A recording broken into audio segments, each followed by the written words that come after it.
Duloh ini akhirnya itu dibungkus dengan kain putih, lalu diikat, dan di perutnya itu ditancapkan sebuah keris.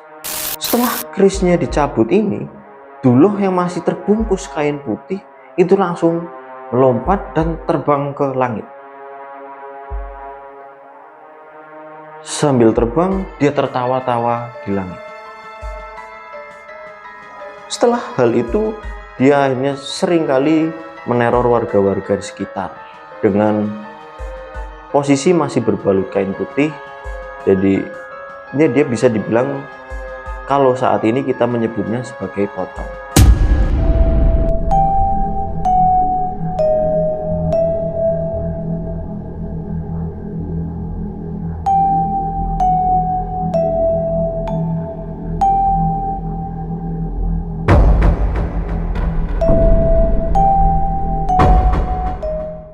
Assalamualaikum warahmatullahi wabarakatuh. Surodiro Joyoningrat lebur dening pangastuti. Selamat datang kembali di Telaga Sunyi, channel horor penguak misteri tanpa basa-basi. Apa kabar teman-teman di rumah? Puasanya masih lancar? Semoga puasanya lancar dan tidak mokel-mokelan. Nah, untuk kali ini tim Telaga Sunyi akan menyajikan sebuah video buat teman-teman semua. Temanya adalah Untold Story. Jadi Untold Story adalah ya kita melakukan research dan kita membagikan kepada kalian semua sebuah cerita-cerita yang sudah berada di masyarakat. Penasaran Untold Story seperti apa yang akan saya ceritakan? Pasang headset kalian, tutup pintu rapat-rapat, here comes the story.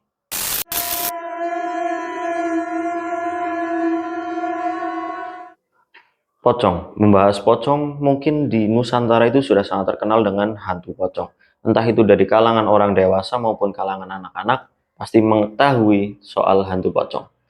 Nah, untuk kali ini tim Telaga Sunyi akan membagikan cerita soal pocong Duloh. Jadi, pocong Duloh itu ceritanya berawal dari ada seorang anak kecil yatim piatu bernama Duloh. Dan ayahnya ini meninggal saat Duloh berusia 2 tahun karena jatuh dari pohon, sedangkan ibunya itu meninggal saat Duloh berusia 12 tahun dikarenakan mengalami serangan jantung.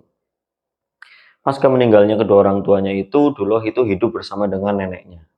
Sedangkan neneknya ini kesehariannya adalah seorang penganyam bakul.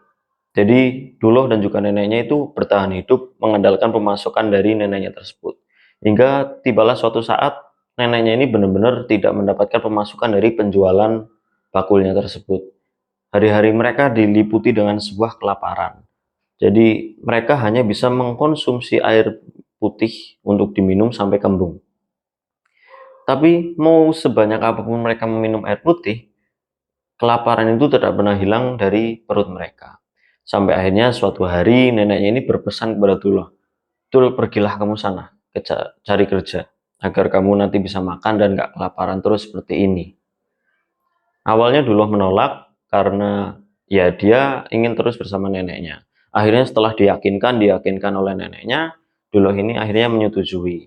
Sampai akhirnya si Duloh hendak berangkat menuju ke tempat kerjanya. Jadi neneknya ini menyuruh Duloh untuk pergi ke barat.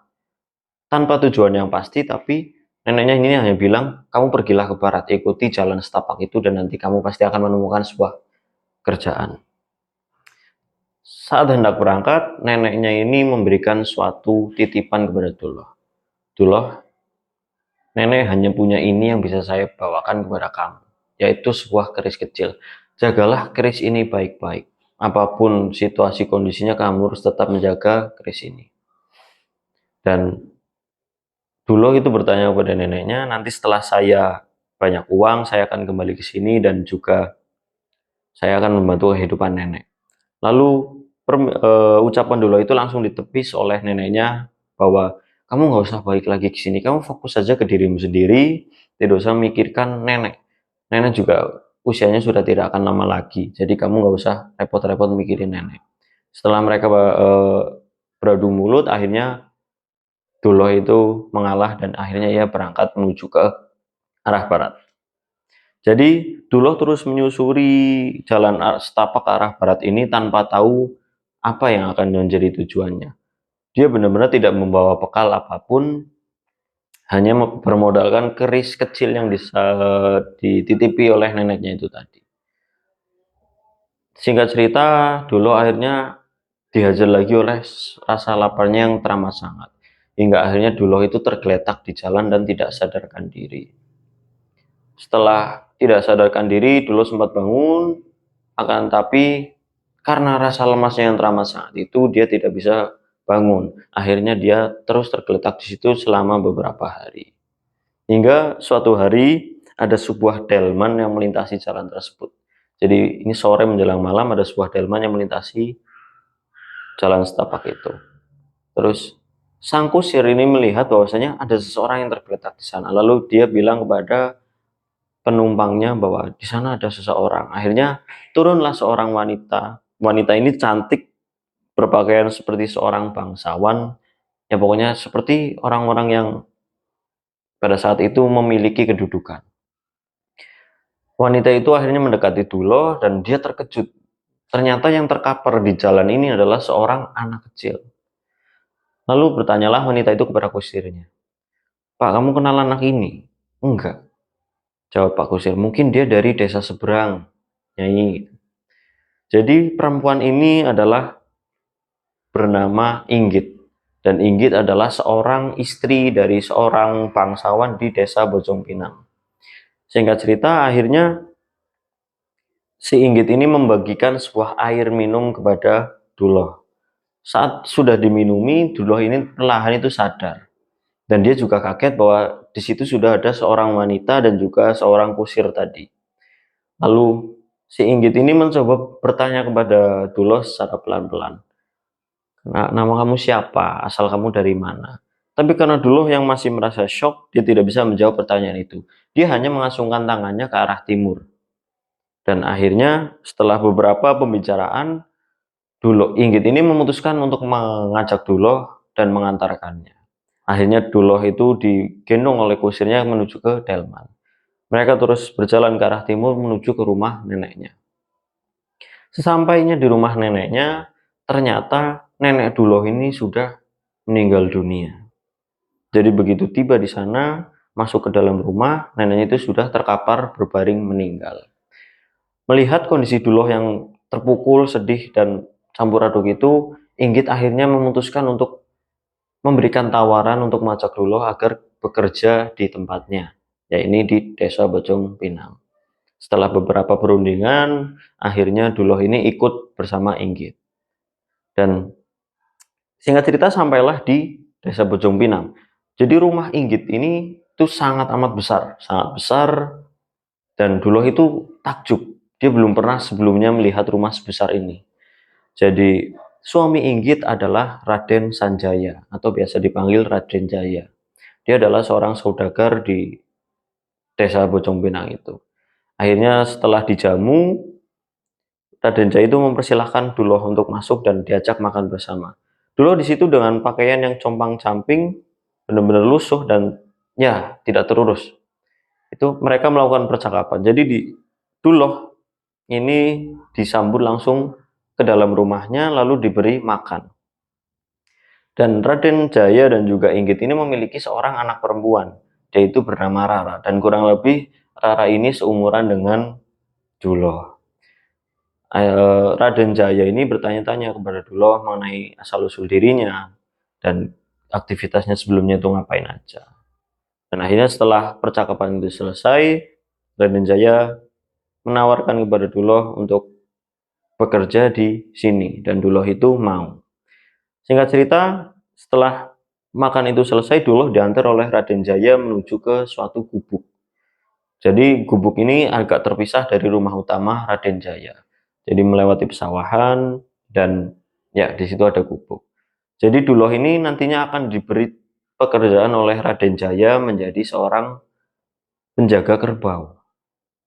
Nah, di situ sudah ada senior dari Duloh nantinya yang menjaga kerbau-kerbau itu tadi, dan orang itu bernama Ki Sarkam.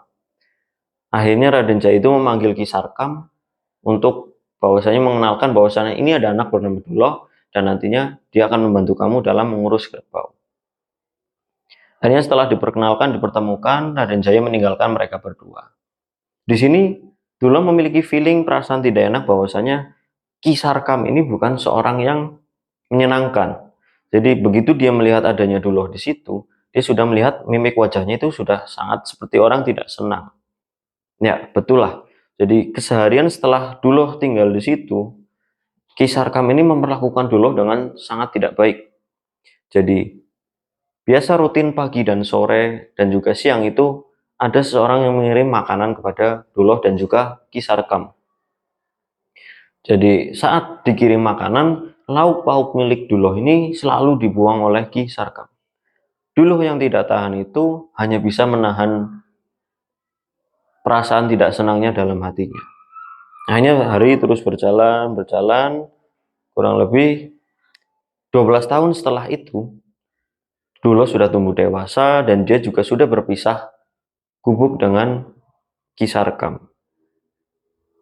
Jadi tugas Duloh saat setelah 12 tahun itu juga sudah berganti.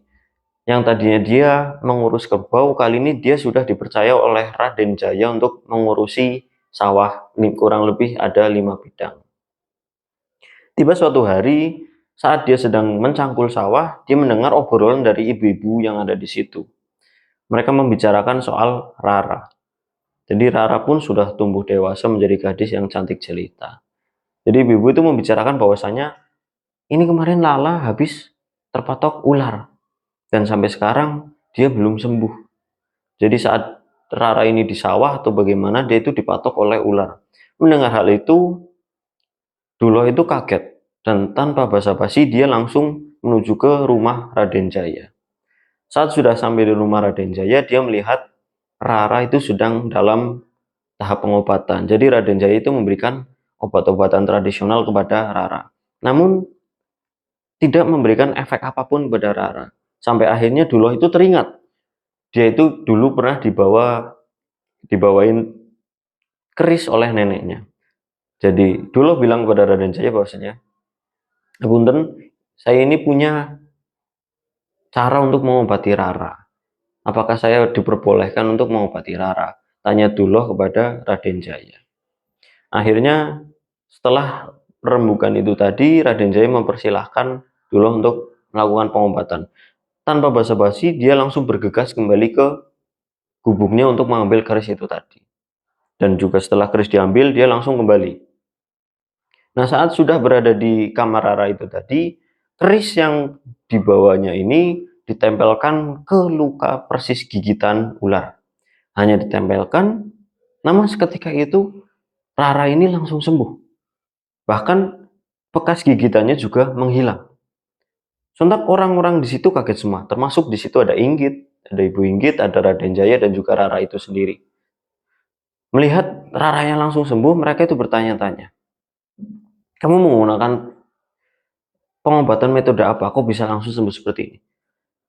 Terus dulu hanya bisa menjawab bahwasanya, ya saya hanya mencoba menggunakan keris titipan nenek saya dulu. Jadi saya dulu waktu hendak berangkat ke Jalan Setapak itu saya diberi keris oleh nenek saya. Dan setelah pengobatan itu hubungan Rara dan juga Duloh ini semakin dekat. Kurang lebih ya, tapi mereka menyimpan perasaan mereka satu sama lain. Tahun demi tahun terus berjalan.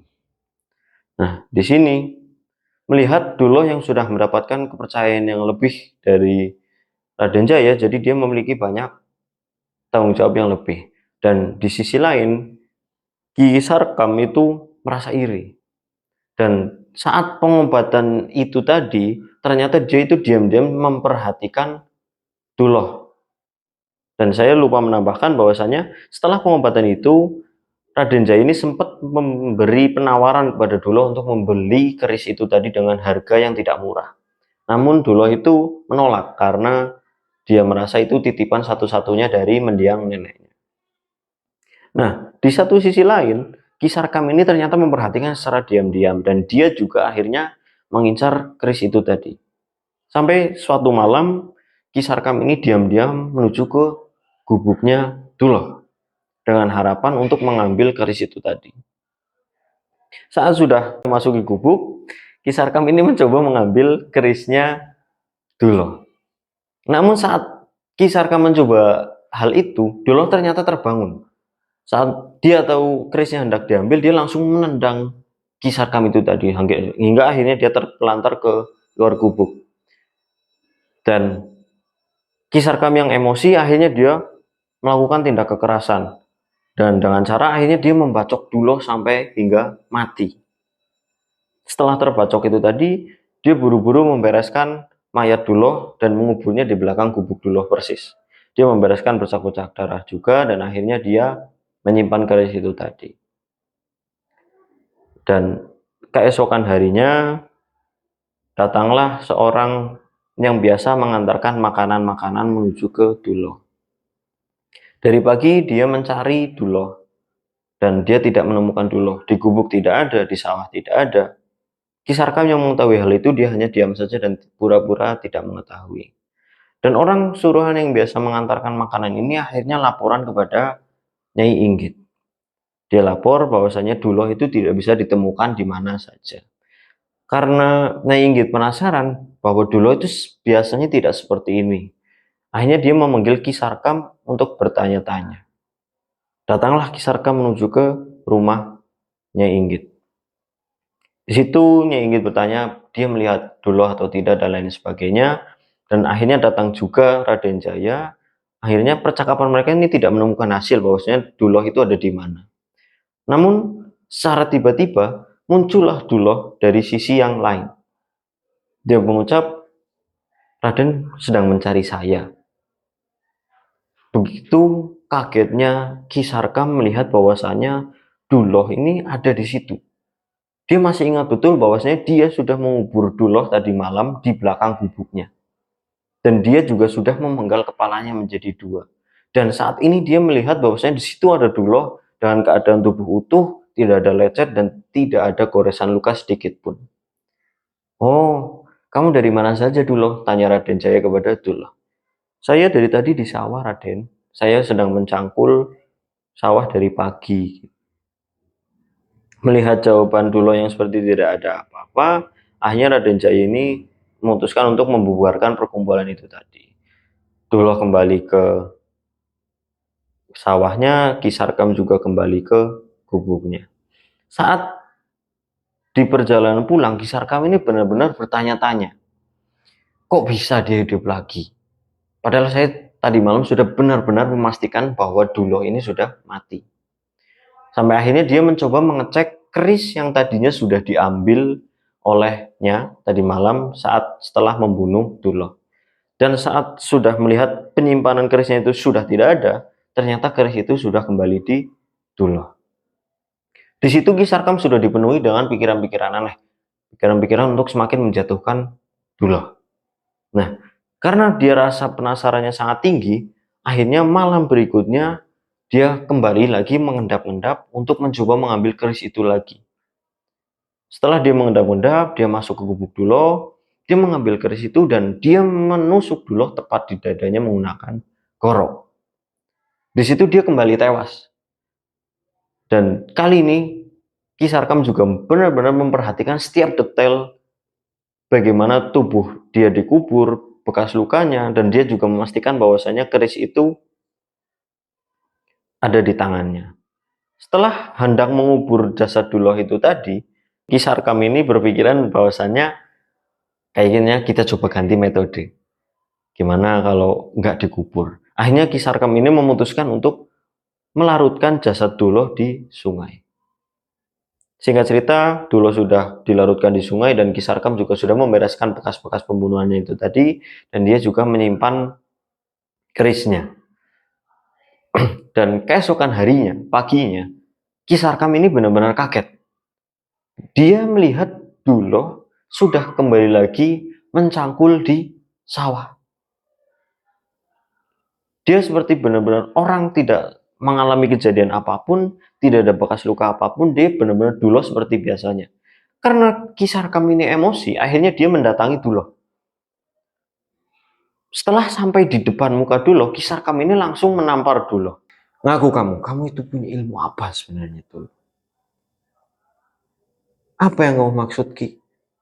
Saya ini nggak punya ilmu apa-apa, saya cuma petani biasa. Bagaimana mungkin saya memiliki ilmu sesuatu? Melihat respon Duloh yang seperti itu, dia juga merasakan sakit saat ditampar seperti manusia pada umumnya. Akhirnya Kisarkam ini meninggalkan Duloh dan pergi menuju ke rumah Raden Jaya. Sesampainya di rumah Raden Jaya, Kisarkam langsung mengadukan kepada Raden Jaya bahwasannya Duloh ini memiliki ilmu hitam. Dia memiliki ilmu hitam dan dia membahayakan bagi warga-warga sekitar. Melihat pengakuan Kisarkam tersebut, Raden Jaya ini bingung. Bagaimana kamu bisa berbicara seperti itu? Di situ juga ada Rara yang ikut mendengarkan. Setelah terus-terusan meyakinkan Raden Jaya, tetapi hasilnya tetap nihil. Raden Jaya tidak percaya. Ditambah di situ juga terdapat Rara yang terus ikut meyakinkan Raden Jaya bahwasanya Duloh itu orangnya nggak seperti itu. Bagaimana mungkin? Apalagi Ki Sarkam ini tidak memiliki bukti kuat untuk kita percaya. Akhirnya pertemuan itu menyimpulkan bahwasanya Ki Sarkam ini tidak bisa membuktikan bahwasanya Duloh ini memiliki ilmu hitam. Tahun demi tahun terus berlanjut, hubungan antara Duloh dan juga Rara juga kian tumbuh. Jadi Rara memiliki perasaan terhadap Duloh, begitupun sebaliknya Duloh juga memiliki perasaan terhadap Rara.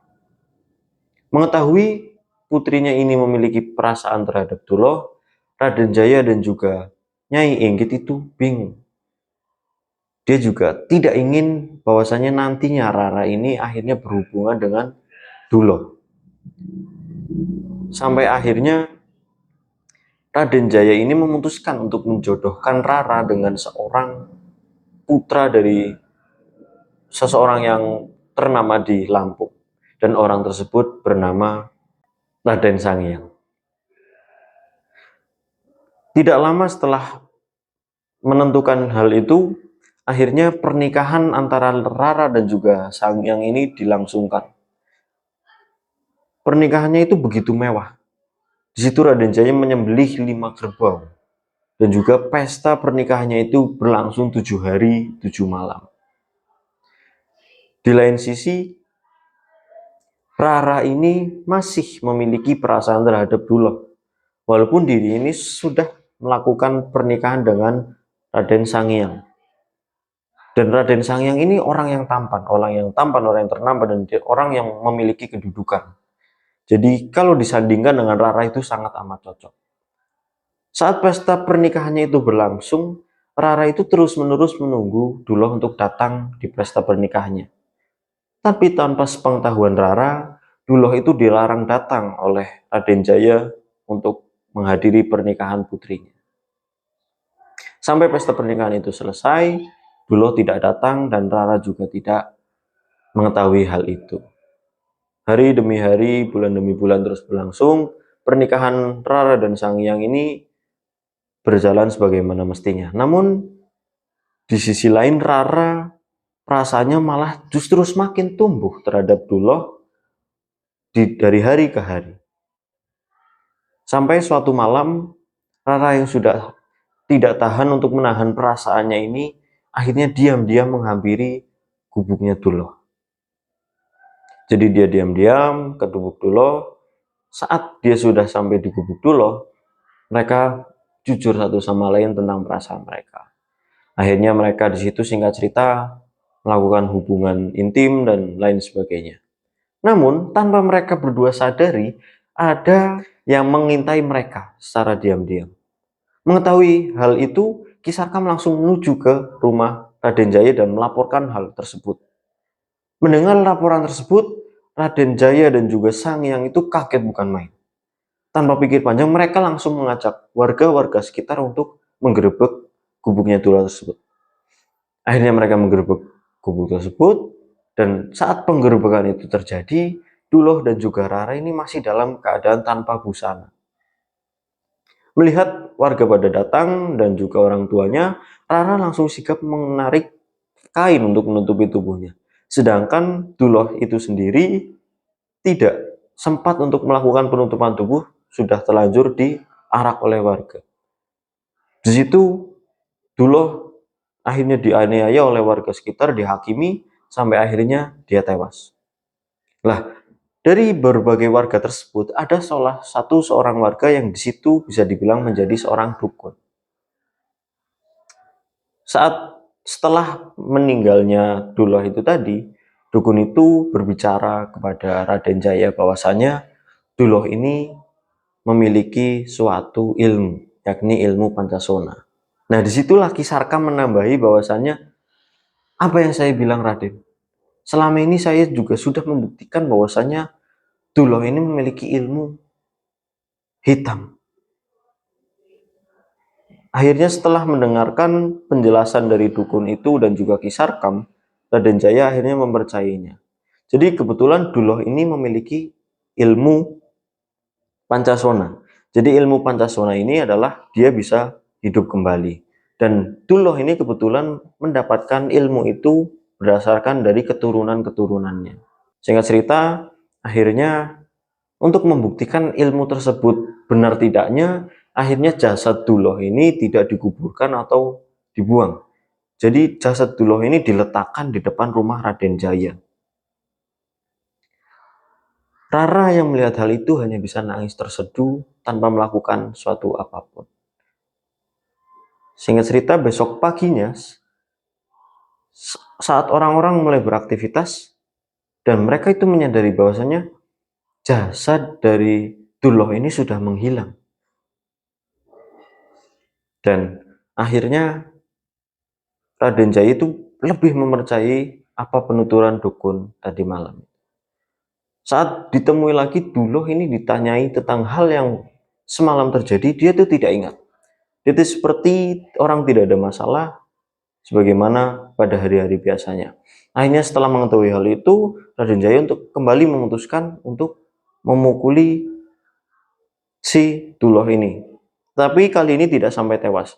Akhirnya dia dipukuli oleh warga dan akhirnya memutuskan bahwasanya jangan dibunuh. Jadi Duloh ini akhirnya itu dibungkus dengan kain putih, lalu diikat, dan di perutnya itu ditancapkan sebuah keris. Dan keris ini tuh bukan keris biasa, akan tapi keris yang sudah diberi bacaan-bacaan oleh dukun itu tadi, supaya orang yang memiliki ilmu Pancasona ini tidak dapat menggunakan ilmunya itu tadi.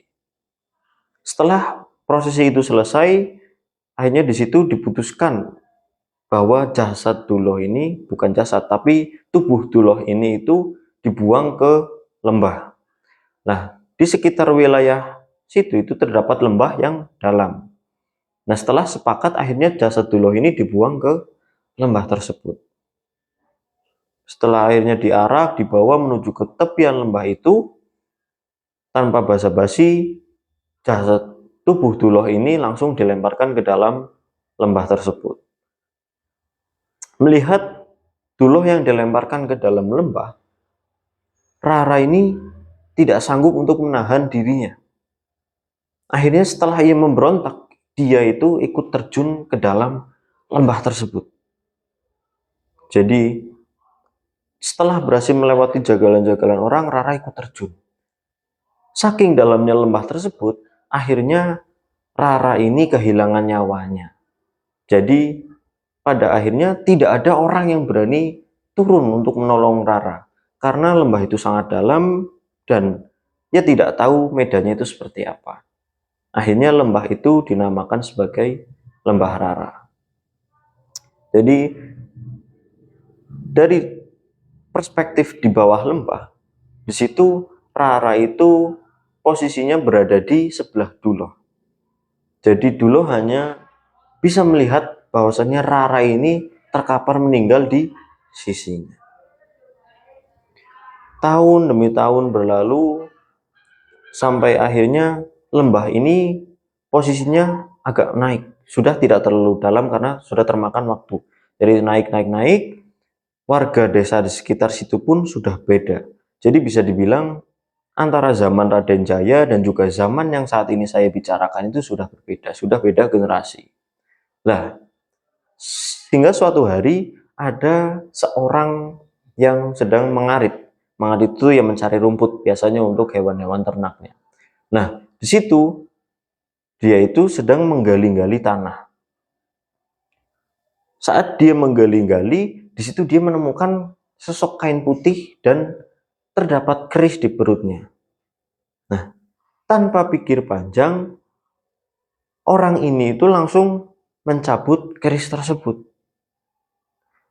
Setelah kerisnya dicabut ini, Duloh yang masih terbungkus kain putih itu langsung melompat dan terbang ke langit. Sambil terbang, dia tertawa-tawa di langit. Setelah hal itu, dia akhirnya seringkali meneror warga-warga di sekitar dengan posisi masih berbalut kain putih. Jadi dia bisa dibilang kalau saat ini kita menyebutnya sebagai pocong. Hingga warga-warga sekitar itu ada beberapa yang menggunakan media beras. Jadi beras ini sudah diberi doa atau apa untuk menangkal agar tidak diteror oleh Duloh itu tadi. Nah, cerita ini terus berlanjut dari generasi ke generasi. Nah, itu semua tadi adalah asal mula pocong Duloh.